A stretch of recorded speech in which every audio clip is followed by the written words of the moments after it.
And so we've got 3 techniques we're going to try to demonstrate today. 2 of them are sort of do-it-yourself techniques, and both of them involve this sticky stuff called Tanglefoot, and you just put it on something that goes, a band around the tree. The Tanglefoot method, you do have to be careful about. You want to try to wait until most of the leaves are down, because the leaves do blow a lot and they will get stuck on this stuff and they'll make a bridge for the insects to crawl over. So we're trying really hard to wait until most of the leaves have fallen, because what triggers the first adults to come out from the fall cankerworm is freezing weather. I know that sounds weird, but that's the way this insect operates.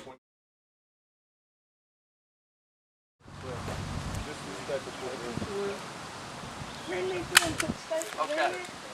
That puts your band down, and that's what you're, that's what required. We got this little felt paper here. Okay, we're gonna cover this up just a little bit, okay, so that just down a hair. Okay. And you staple through the insulation. And yeah, it's good to get through the insulation, but if you got a nice tree like this, it's not so critical because it's going to pinch it. Make sure you're sealed in that valley, okay?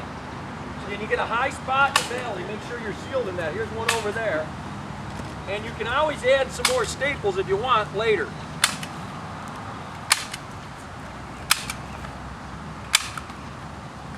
Okay, here's your utility killer. The spec will tell you got to take the staples out. You don't want to leave them in the tree. When you remove the band in the spring, you also want to pull the staples out, whether it's a screwdriver or a needle nose plier or both. Now you can go in there and you can feel that fiberglass in there, and you got to remember one thing about an insect. You know what they love to do? Hide.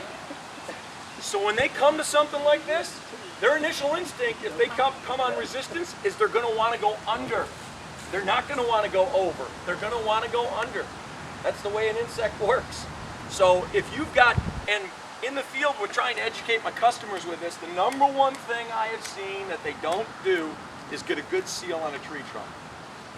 And in the spring I'm looking at what's been done, and there's some cankerworms on the tar paper, but not that many. Under the conditions that we got right now, you should see a ton of cankerworms on that paper by the middle of the end of winter. Some more Tanglefoot and put it on there. Tanglefoot looks like axle grease. I mean, it's not pleasant stuff. It's not harmful, but it's mostly resins, carnauba wax, castor oil. Well, yep. You do not need to cover the entire length of this. Cover an inch, you can leave an inch on either side. You want to get, this is 9 inch, if you get 6 to 7 inches of Tanglefoot, it'll be plenty, okay?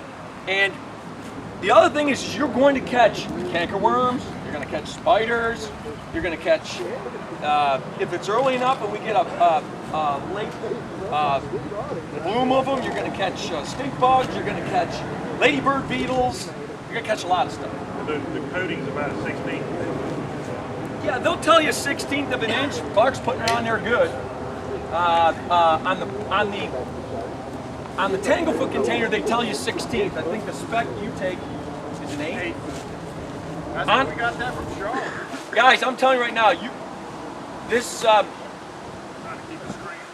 doing good. That much right there is plenty. It does not. This stuff. It's very stable out in the environment. It's very stable. I don't know what makes it so stable under warm.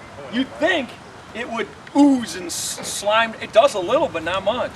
When you get it on something, it's stuck. I think a good way to go if you're going to be doing large quantities of trees is go get your banding up.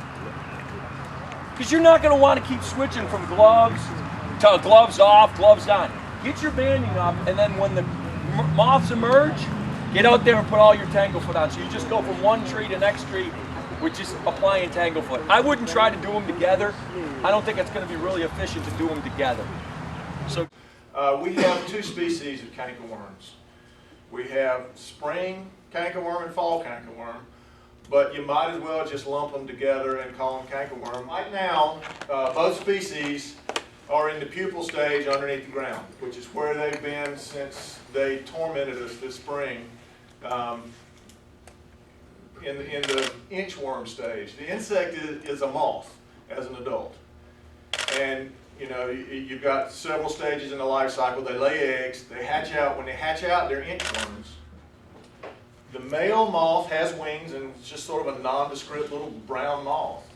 The female moth is really unusual in that she doesn't have any wings. So she crawls everywhere. And her mission is to get to the top of the tree to lay eggs. And they need to lay their eggs close to the leaves because that's what they eat. So that's why they climb up. And they're hardwired to do this. They'll climb up they go into the ground and turn themselves into a pupa where they sit all summer long until they come out. They change into adults and come out of the ground. And at that point, that's our chance to really have an impact on the population. the staple to seed.